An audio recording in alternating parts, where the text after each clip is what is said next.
Assalamualaikum warahmatullahi wabarakatuh. Salam bela negara. Halo teman-teman mahasiswa. Dalam video kali ini kita akan bahas peran penting Bank Sentral dalam sistem keuangan Indonesia. Melalui pembahasan ini, kita akan memahami bagaimana sistem keuangan bekerja seperti organ tubuh dalam perekonomian dan bagaimana Bank Indonesia menjaga keseimbangannya agar tetap sehat dan stabil. Kalau dianalogikan, sistem keuangan itu seperti sistem peredaran darah dalam tubuh manusia. Darah, yang dalam konteks ekonomi adalah uang, harus terus mengalir dari satu organ ke organ lainnya agar seluruh tubuh, yaitu perekonomian, bisa tetap hidup dan berfungsi dengan baik. Nah, kalau aliran darah ini tersumbat atau tidak seimbang, maka tubuh bisa jatuh sakit. Begitu juga dengan perekonomian. Ketika uang tidak beredar dengan lancar, ketika kepercayaan terhadap lembaga keuangan menurun, atau ketika harga-harga tidak terkendali, maka timbul penyakit ekonomi dalam tanda kutip, seperti inflasi, pengangguran, bahkan krisis keuangan. Nah, disinilah peran Bank Sentral yaitu Bank Indonesia menjadi sangat penting. Bank Indonesia bertindak sebagai penjaga keseimbangan sistem keuangan, memastikan bahwa darah ekonomi, yaitu uang dan kredit, mengalir dengan sehat, stabil, dan terkendali.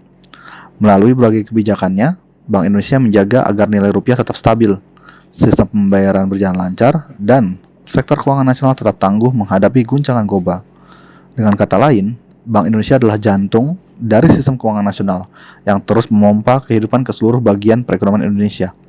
Karena ketika sistem keuangan bekerja dengan baik, kepercayaan tumbuh, investasi meningkat, lapangan kerja terbuka, dan kesejahteraan masyarakat pun ikut naik. Itulah sebabnya, memahami peran Bank Sentral bukan sekedar teori ekonomi, tapi juga tentang memahami bagaimana stabilitas keuangan menjadi fondasi bagi kemakmuran bangsa. Dalam sistem keuangan ada 3 pemain utama, yaitu bank, lembaga keuangan bukan bank, dan bank sentral. Apa peran mereka dalam menjaga kestabilan keuangan dan sistem pembayaran?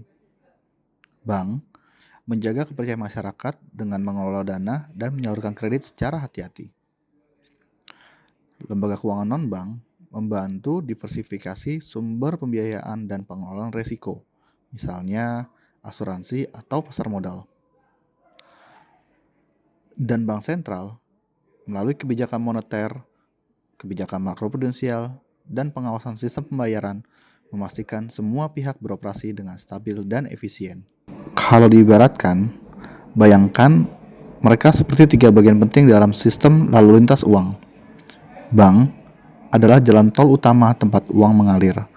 Mereka menghimpun dana dan menyalurkannya lewat pinjaman. Lembaga keuangan bukan bank, seperti asuransi, pasar modal, atau fintech, adalah jalan-jalan alternatif yang membantu memperlancar arus keuangan. Sementara bank sentral adalah pengatur lalu lintasnya.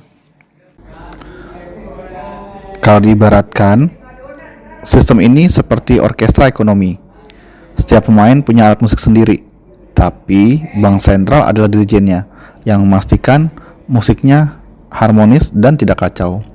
Kalau pakai analogi sebelumnya, bank sentral adalah pengatur lalu lintas untuk memastikan kecepatan dan arah aliran uang tetap aman dan stabil.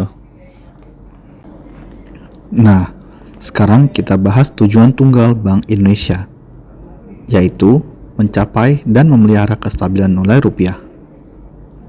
Yang mana kestabilan nilai rupiah punya 2 sisi penting. Yang pertama, stabil terhadap barang dan jasa, yang mana artinya inflasi terkendali. Yang kedua adalah stabil terhadap mata uang asing, yang mana artinya nilai tukar rupiah tidak bergejolak. Ketika nilai rupiah stabil, kepercayaan investor meningkat, daya beli masyarakat terjaga, dan roda ekonomi berputar lancar. Sehingga bisa dikatakan bahwa kestabilan nilai rupiah sama dengan kestabilan ekonomi.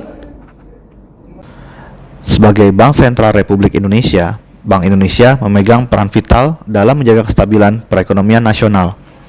Salah satu tugas utamanya adalah menetapkan dan melaksanakan kebijakan moneter. Melalui kebijakan ini, Bank Indonesia berupaya mengendalikan jumlah uang yang beredar, menjaga inflasi agar tetap stabil, dan memastikan nilai tukar rupiah berada pada level yang sehat. Instrumen yang digunakan antara lain suku bunga acuan, operasi pasar terbuka, dan penetapan giro wajib minimum bagi perbankan. Tujuannya sederhana, yaitu agar daya beli masyarakat tetap terjaga, harga-harga juga stabil, dan pertumbuhan ekonomi berjalan seimbang. Selain itu, Bank Indonesia juga memegang peran vital dalam menetapkan dan melaksanakan kebijakan makroprudensial. Kebijakan ini berfokus pada stabilitas sistem keuangan secara keseluruhan. Jadi bukan hanya satu lembaga atau bank tertentu. Kalau diibaratkan, Bank Indonesia adalah dokter ekonomi yang bukan hanya menyembuhkan satu pasien, tapi menjaga seluruh tubuh perekonomian agar tetap sehat. Melalui kebijakan makroprudensial, Bank Indonesia berupaya mencegah risiko sistemik, misalnya gejolak pasar, kredit berlebihan, atau penurunan kepercayaan masyarakat terhadap lembaga keuangan. Beberapa instrumennya meliputi pengaturan rasio kredit terhadap pendanaan atau rasio loan to value, yang mana ini untuk menahan dampak siklus ekonomi. Tujuan akhirnya sederhana, namun sangat penting, yaitu menjaga agar sistem keuangan tetap stabil, tangguh, dan mendukung pertumbuhan ekonomi yang berkelanjutan. Karena hanya dengan sistem keuangan yang stabil, pembangunan ekonomi bisa berjalan dengan kuat dan merata di seluruh Indonesia. Selain itu, Bank Indonesia juga memiliki tugas penting dalam menetapkan dan mengatur kebijakan sistem pembayaran. Melalui kebijakan ini, Bank Indonesia memastikan agar setiap transaksi, baik tunai maupun non-tunai, dapat dilakukan dengan aman, cepat, dan efisien. Dari uang kertas yang beredar di tangan masyarakat, hingga sistem digital seperti KRIS dan BI Fast, semua diatur agar mendukung kelancaran kegiatan ekonomi.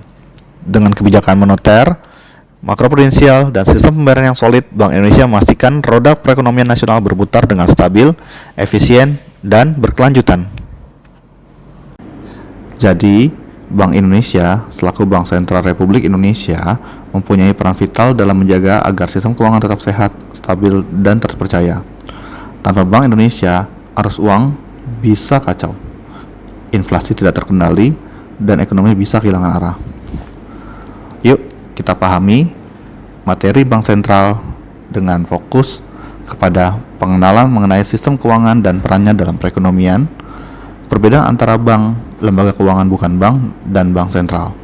Kemudian, fokus juga pada fungsi dan peran masing-masing entitas dalam menjaga stabilitas keuangan dan sistem pembayaran. Lalu, juga fokus kepada peran bank sentral dalam mengatur dan menjaga stabilitas moneter. Selamat belajar.